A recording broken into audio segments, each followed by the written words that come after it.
సంగారెడ్డి జిల్లా అమీన్పూర్ మండలం ఐలాపూర్ గ్రామంలో హైడ్రా కూల్చివేతలు చేపట్టింది. ఐలాపూర్లోని 6 అంతస్తుల భవనం కూల్చివేత పనులను హైడ్రా సిబ్బంది చేపట్టారు. ప్రభుత్వ ఇనాం భూముల్లో ఈ భవనాన్ని అనధికారికంగా నిర్మించారు. ప్రజావాణిలో ఫిర్యాదు రావడంతో హైడ్రా సిబ్బంది క్షేత్రస్థాయిలో పరిశీలించారు. హైడ్రా కమిషనర్ రంగనాథ్ ఆదేశాలతో భవనం కూల్చివేత చేపట్టారు. కేఆర్ రెసిడెన్సీలోని కుటుంబాలను ఖాళీ చేయించారు. కూల్చివేతల నేపథ్యంలో ఉద్రిక్తతలు తలెత్తకుండా హైడ్రా సిబ్బంది పోలీసులు భారీగా మోహరించారు.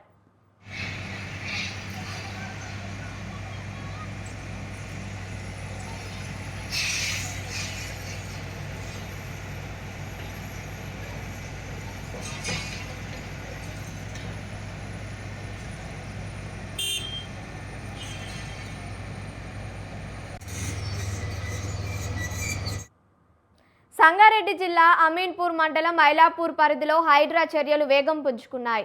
మొత్తం 1260 ఎకరాల పరిధిలో భూములు ఉండగా 800 ఎకరాలకు ఫెన్సింగ్ ఏర్పాటు చేయడానికి అధికారులు సిద్ధమయ్యారు.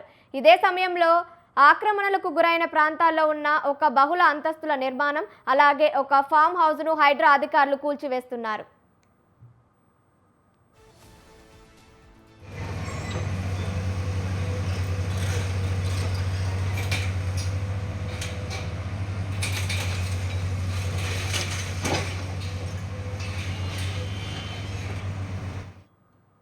రైట్, ఇది సంబంధించి మరిన్ని అప్డేట్స్ మా ప్రతినిధి అమర్ లైవ్ ద్వారా అందిస్తారు. అమర్, చెప్పండి. అమీన్పూర్లో హైడ్రా కూల్చివేతలు తెల్లవారుజాము నుంచి జరుగుతున్నాయి. వందలాది మంది పోలీసులు దగ్గరుండి పోలీస్ బందోబస్తు, ఇటు ఉన్నటువంటి మున్సిపల్ అధికారులు దగ్గరుండి కూడా కూల్చివేతలు చేస్తూ ఉన్నారు. ముఖ్యంగా అక్కడ ఉన్నటువంటి బహుళ అంతస్తుల భవనాలకు సంబంధించి పెద్ద ఎత్తున గుమిగూడి ఉన్నటువంటి స్థానికులందరినీ కూడా చెదరగొట్టే ప్రయత్నం అయితే చేస్తున్నారు. అయితే ముజింతో పాటు అజిమ్, ఈ ఇద్దరికి సంబంధించినటువంటి భూ వ్యవహారమే ప్రస్తుతం చర్చ సాగుతుంది. అయితే అమీన్పూర్ సంబంధించినటువంటి అక్కడ ఉన్నటువంటి స్థానికంగా ఐలాపూర్ తండా ఉంది. తండాతో పాటు గ్రామంలో ఉన్నటువంటి ప్రభుత్వ భూమికి సంబంధించి రక్షించేందుకే ప్రస్తుతం హైడ్రా అధికారులు ప్రభుత్వం చర్యలు తీసుకున్నారని చెప్పుకోవచ్చు. అయితే అక్కడ ఉన్నటువంటి 1282కు సంబంధించినటువంటి ఎకరాలకు సంబంధించి ప్రభుత్వ భూమి ఉంది. ఆ ప్రభుత్వ భూమి గత కొన్నేళ్లుగా ఆక్రమణకు గురవుతుంది. అటు చెరువుతో పాటు ప్రభుత్వ భూమి ఆక్రమణకు గురవుతున్నట్టు ఇప్పటికే ప్రభుత్వం దానిపైన దృష్టి సారించి హైడ్రా అధికారులు దానికి సంబంధించిన ప్రాథమిక రిపోర్టు ఫీల్డ్కి వెళ్ళి మరి రిపోర్టు ప్రభుత్వానికి అందజేసింది. ప్రభుత్వం నుంచి ఉన్నటువంటి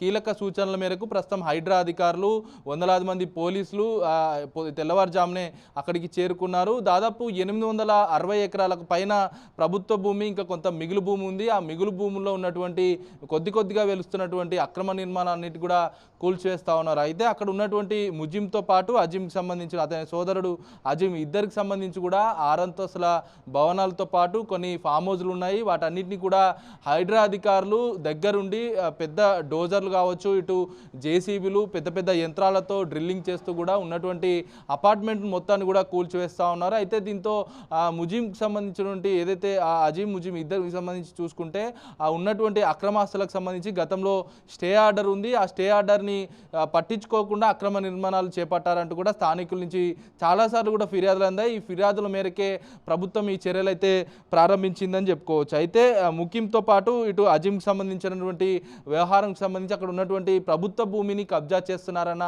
ఆరోపణలు తీవ్రతరమయ్యాయి. ఇటు స్థానికులు సంబంధించి ఒక్కసారిగా ఉన్నటువంటి 6 అంతస్తుల భవనంతో పాటు ఫామ్ హౌస్ను కూడా కూల్చివేయడంతో ఒకవైపు హైకోర్టు స్టే ఉన్నా ఎలా ఇల్లు కట్టారంటూ కూడా ఇప్పటికే గతంలో ముఖ్యంతో పాటు అజిమ్కి ఇద్దరికి ఫిర్యాదు చేయడం, అతని పట్ల ప్రభుత్వానికి ఇటు అధికారులు కూడా ఫిర్యాదు కూడా చేయడం జరిగింది. అయితే దీంతో అక్కడ కూల్చివేతలు చేస్తున్న సందర్భంలో ఉన్నటువంటి స్థానికులంతా కూడా హర్షం వ్యక్తం చేస్తూ సీఎం రేవంత్ రెడ్డికి, హైడ్రా సంబంధించినటువంటి వారికి పాలాభిషేకం చేస్తున్నటువంటి దృశ్యాలు మనం టీవీలో కూడా చూడొచ్చు. ముఖ్యంగా ఈ వ్యవహారానికి సంబంధించి హైడ్రా అధికారుల చర్యల పట్ల స్థానికంగా ఉన్న ప్రజలంతా కూడా హర్షం వ్యక్తం చేస్తున్నారు, సంతోషాన్ని వ్యక్తం చేస్తున్నారు. ఇటు ప్రభుత్వ భూమి కాపాడడం వల్ల రాబోయే తరాలకు, ముందు తరాలకు యోగ్యంగా ఉంటుంది, ప్రజాయోగ్యంగా ఉంటుందన్న అంశాన్ని కూడా స్థానికులు ఆనందం వ్యక్తం చేస్తున్న పరిస్థితులు అయితే ఉన్నాయి. Thank you Amar, thank you for the updates.